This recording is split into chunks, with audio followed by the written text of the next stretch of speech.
ஆழ்வார் எம்பெருமானார் ஜீயர் திருவடிகளே சரணம். ஜீயர் திருவடிகளே சரணம்.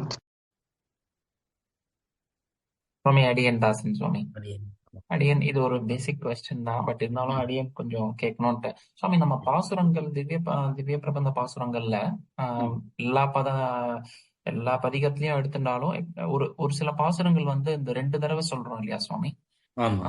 அதுக்கு என்ன விசேஷம் சுவாமி? இப்போ உபதேச ரத்னம், அதே சமயம் சில சமயம் என்ன பண்றோம், சில சேவா காலத்துல எல்லாம் அடியன் பார்த்திருக்கேன். எஸ்பெஷலி இப்போ உபதேச ரத்னமாலையோ இல்ல ராமானுஜ நூற்றந்தாதி சேவிக்கும் போது ஃபுல்லா அந்த நேரம் கருதியா என்னன்னு தெரியறது இல்ல, அந்த 2 தடவை சொல்ற பாசுரங்களை ஒண்டி சேர்த்து சேவிச்சுடுறா சுவாமி. அது அந்த மாதிரி பார்த்திருக்கேன். அதான் இதுக்கு பின்னாடி என்ன ஏதாவது எப்படி சுவாமி, இது விசேஷம் ஏதாவது இருக்கா? இது பூர்த்தியா தான் படிக்கணுமா, இல்ல அந்த 2 பாசுரம் சேவிக்கிறதுக்கு கிரமமா, அந்த பாசுரங்கள் ஒண்டி சேவிக்கிறதுக்கு கிரமமா, அது எப்படி சுவாமி? அதாவது இப்ப எல்லா திவ்ய பிரபந்தங்கள்லுமே பொதுவா நம்ம எப்படி சேவிக்கிறோம்னா, முதல் பாசுரமும் கடைசி 2 பாசுரமும் 2 தடவை சேவிக்கிறதுங்கிறது ஒரு பொதுவான கிரமமா இருக்கு. அது எதனாலன்னா, அந்த முதல் பாசுரம் எப்பவுமே அந்த பிரபந்தத்துடைய கருத்தை உட்கொண்டு இருக்கும். அதே போல கடைசி பாசுரம் அந்த பிரபந்தத்துடைய பலத்தை சொல்லும். அதே போல அதுல இருக்கக்கூடிய ஒரு விஷயத்தை தொகுத்து கொடுக்கும். இது கடைசி 2 பாசுரம் சாத்து முறைன்னு வச்சுட்டு இருக்கோம். இதுதான் நம்ம பெரியவர்களுடைய ஏற்பாடு. இதை தவிர ஒவ்வொரு பிரபந்தத்திலையுமே இல்லை ஒவ்வொரு பதிகத்திலையுமே கூட ஏதாவது முக்கியமான பாசுரங்கள், அதாவது நம்முடைய சம்பிரதாயத்தினுடைய முக்கியமான கருத்துக்களை காட்டக்கூடிய பாசுரமோ, இல்லை ஏதாவது இப்போ ஒரு திவ்ய தேசம்னா அந்த திவ்ய தேசத்துடைய பெருமாளுடைய திருநாமம் வரக்கூடிய பாசுரமோ, இதை போல இருக்கக்கூடிய பாசுரங்கள்லாம் 2 தடவை சேவிக்கிறது அப்படிங்கிறது பெரியவர்களுடைய ஏற்பாடு. இது எப்போல இருந்து இந்த மாதிரி வந்ததுங்கிறது நமக்கு சரியா தெரியல. ஆனா கண்டிப்பா இது ரொம்ப காலமா வந்து இருக்கக்கூடிய ஒரு வழக்கம்தான். இது அந்தந்த பாசுரங்களுடைய முக்கியத்துவத்தை கருதி பண்ணக்கூடியது. இதுல திவ்யதேசங்கள் சில வேறுபாடுகளும் பார்க்கலாம், வித்தியாசங்களும் பார்க்கலாம். இப்போ ஒரு திவ்யதேசம் இருக்கு, உதாரணத்துக்கு ஒரு வானமாமலை திவ்யதேசம்னு எடுத்துக்கலாம். அங்க நோற்ற நோன்பிலேன்னு அந்த பதிகம் அந்த திவ்யதேசத்துக்கான பதிகம். அதுல அந்த நோற்ற நோன்பிலேன் பாசுரம் 2 தடவை சேவிப்பா. ஏனமாய் நிலங்கின்ற என்னப்பனே கண்ணா அந்த பாசுரம் 2 தடவை சேவிப்பா. ஏன்னா அது அந்த எம்பெருமானுடைய திருநாமத்தை காட்டக்கூடிய பாசுரமா இருக்கு. அதே போல அதுல அங்கே அந்த அந்த திவ்யதேசத்திலையும் அந்த பிராந்தியத்திலையும் ஆரணக்கு நின் பாதமே சரணாக தந்தொழிந்தாய் என்கிற பாசுரமும் 2 தடவை சேவிப்பா. ஏன்னா அது சரணாகதியை காட்டக்கூடியது. ஆழ்வார் பெருமாளிடத்தில் தன்னுடைய நன்றியை தெரிவிக்கிறார், இப்படிப்பட்ட ஒரு நன்மையை எனக்கு பண்ணியிருக்கிறாயே என்று. அதுக்கப்புறம் கடைசி பாசுரம் தெய்வநாயகன் நாரணன், இந்த பாசுரமும் 2 தடவை சேவிக்கிறதுன்னு வச்சுக்கலாம். அப்படிதான் இருக்கு. ஆனா இந்த பதிகத்துல மற்ற திவ்யதேசங்கள்ல சேவிக்கும் பொழுது முதல் பாசுரத்தை 2 தடவை சேவிப்பா, கடைசி பாசுரத்தை 2 தடவை சேவிப்பா. அதை தவிர ஏனமா நிலங்கின்ற என்னப்பனே கண்ணா அந்த பாசுரம் 2 தடவை சேவிக்கிறது. ஏன்னா அது திவ்யதேசம் பெருமாள்கிட்ட ஆழ்வார் முதல் சரணாகதி பண்ண இடங்கிறதுனால அந்த திவ்யதேசத்துடைய திருநாமம் எம்பெருமானுடைய திருநாமம் வருதுனால அதை 2 தடவை சேவிக்கிறதுங்கிறது எல்லா இடத்துலையும் வச்சுட்டு இருக்கா. ஆனா ஆரணக்கு நின் பாதமே சரணாக தந்தொழிந்தாங்கிற பாசுரம் அது எல்லா திவ்யதேசங்களையும் 2 தடவை சேவிக்கிறது இல்லை. அது அந்த திவ்யதேசத்திலேயும் அந்த பிராந்தியத்திலையும் இருக்கக்கூடியவர்கள் அது முக்கியமான கருத்து சரணாகதியை காட்டுறது. அதே போல எம்பெருமான் பண்ணின உபகாரத்துக்கு நன்றி சொல்வதை போல இருக்கு என்பதனால அந்த அந்த பிராந்தியத்தில் இருக்கக்கூடியவர்கள் பெரியவர்கள் அதை ரெட்டப்பாசுரமா 2 தடவை சேவிக்கிறத நிர்ணயிச்சிருக்கா. ஆனா இந்த பிராந்தியத்துல இங்க தொண்ட மண்டலத்திலேயோ ஸ்ரீரங்கத்திலேயோ சோழ மண்டலத்திலேயோ அந்த மாதிரி சேவிக்கிற வழக்கம் இல்லை. இதை போல பல பாசுரங்கள் நாம் பார்க்கலாம். ஒரு திவ்யதேசங்கள்ல 2 தடவை சேவிப்பா. இப்போ திருவந்தாதியில 3ஆம் திருவந்தாதியில வந்து தைத்த வெண்திரைகள் செம்பவள வெண்முத்தம் அந்தி விளக்கும் மணி விளக்காம் எந்தை ஒருவள்ளிக்கு அணியான் எந்தை ஒருவள்ளி தாமரையாள் உன்னிய சீர் மார்பன் திருவள்ளிக்கு அணியான் சென்றுங்கிற பாசுரம்.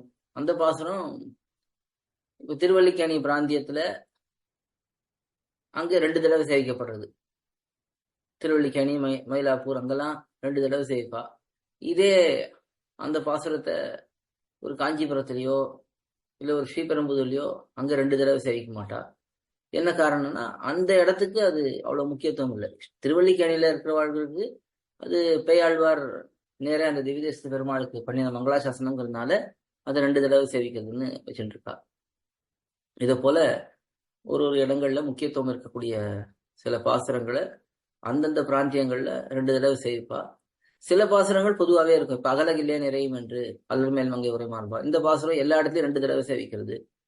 என் திருமகள் செயல் மார்பனே என்னும் என்று அந்த பாசுரம் கங்குலும் பகலும் அந்த பதிகத்தில் அது 2 தடவை எல்லா இடத்துலையும் சேவிக்கிறது. இது நடுவில் வரக்கூடிய பாசுரமாக இருந்தாலும் இதை போல 2 தடவை சேவிக்கிறதுங்கிறது எல்லா இடத்துலையும் வச்சுட்டு இருக்கா. அது என்ன காரணம்னா இந்த பாசுரங்களுக்கு இருக்கக்கூடிய முக்கியத்துவம் அதை எல்லாரும் ஒத்துக்கிறா. அதை எல்லாரும் அனுஷ்டானத்திலையும் வச்சுட்டு இருக்கா, அந்த பாசுரங்களை 2 தடவை சேவிக்கிறதுன்ட்டு. ஆக இந்த 2 தடவை சேவிக்கிறதுங்கிறது அவரவர்கள் பெரியவர்கள் அந்தந்த இடங்களில முக்கியத்துவம் வாய்ந்த பாசுரங்களை 2 தடவை சேவிக்கணும் அப்படிங்கிற ஒரு கிரமத்தை ஏற்படுத்தியிருக்கா. இதை தவிர இப்போ 2வது விஷயம் இதுல கேட்டது என்னன்னா, காலத்தின் ஒரு கட்டாயத்தினால சில சமயம் கால அவகாசம் குறைவா இருப்பதனால இரட்டை பாசுரம் மட்டும் சேவிக்கிறதுங்கிற ஒரு கிரமம் வச்சுட்டு இருக்கா. இல்லை சில இடங்கள்ல முன்னாடி பண்ணி சேவிக்கிறதுங்கிற கிரமம் வச்சுட்டு இருக்கா. இதெல்லாம் ஒரு சமயத்துக்கு ஏற்றாற் போல சின்ன சின்ன மாறுதல்கள் இந்த சேவாகால கிரமத்துல பண்ணக்கூடியது. அது சரி தவறுங்கிறதோட அந்தந்த திவ்யதேசங்கள்ல வேற வழி இல்லாமல் அப்படி பண்ணும்பொழுது அது தவிர்க்க முடியாத ஆயிடுறது. இப்போ சில இடங்கள்ல பார்க்க, இப்போ ஸ்ரீரங்கத்திலே பார்த்தோம்னா தனுர் மாசம்லாம் ஆரம்பிச்சிருச்சுன்னா ஒவ்வொரு சன்னதியிலையும் ஆகணும். முதல்ல உடையவர் சந்நிதியில ஆகும், அதுக்கப்புறம் ஆண்டாள் சந்நிதியில ஆகும், அதுக்கப்புறம் மணவாழ்வங்கி சந்நிதியில ஆகும். இது 3 பொதுவா தினமும் 30 நாள் நடக்கக்கூடியது. அதை தவிர அன்னன்னைக்கு திருநட்சத்திரம் இருந்ததுன்னா அந்தந்த சந்நிதியில ஆகணும். இப்போ உதாரணத்துக்கு அனுஷம்னா நாதமுனிகள் சந்நிதியிலையும் ஆகும், பட்டர் சந்நிதியிலையும் ஆகும் கோஷ்டி. இப்போ இந்த மாதிரிலாம் வரும்பொழுது என்ன பண்ணுவார்கள்னா ஏதோ ஒரு கொஞ்சம் வேகமா சேவிச்சிடணும். ஏன்னா இப்போ அடுத்தது இப்போ இந்த வருஷம் பார்த்தோம்னா தனுர் மாசமும் தனு மாசத்துல ஆரம்பத்திலேயே பகல் 10 உற்சவம் ஆரம்பிச்சிடுது.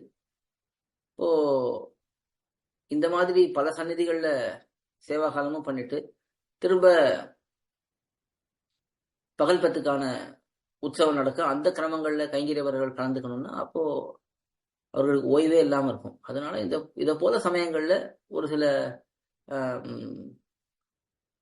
இடங்கள்ல இதை போல பாசுரங்களை குறைவா சேவிக்கிறது, இல்லை முன்னாடி பண்டியா சேவிக்கிறது, இப்படிங்கிற சூழ்நிலைகள் ஏற்படுறது. முழுக்க சேவிக்கிறது தான் உச்சிதம். எப்பவுமே பாசுரங்கள்னா அதை நம்ம பொறுமையா உட்கார்ந்து அழகா சேவிக்கிறது தான் உச்சிதம். ஆனா கால அவகாசத்தின் பொருட்டு இதை போல வேகமா சேவிக்கிறது, இல்லை முன்னாடி பண்டியா சேவிக்கிறது, இப்படியெல்லாம் ஒரு திவ்யதேசங்கள் நடக்கிறது. அது அந்தந்த சூழ்நிலையை பொறுத்து அவரவர்கள் எவ்வளவு சிறந்த முறையில பண்ண முடியுமோ அதை பண்ணணும். வேற வழி இல்லாம பண்றதுங்கிறது ஒண்ணு, இதே வழக்கமா வச்சுக்கிறதுங்கிறது ஒண்ணு. இது சில இடங்கள்ல இதுவே வழக்கமா கூட ஆயிடுறது.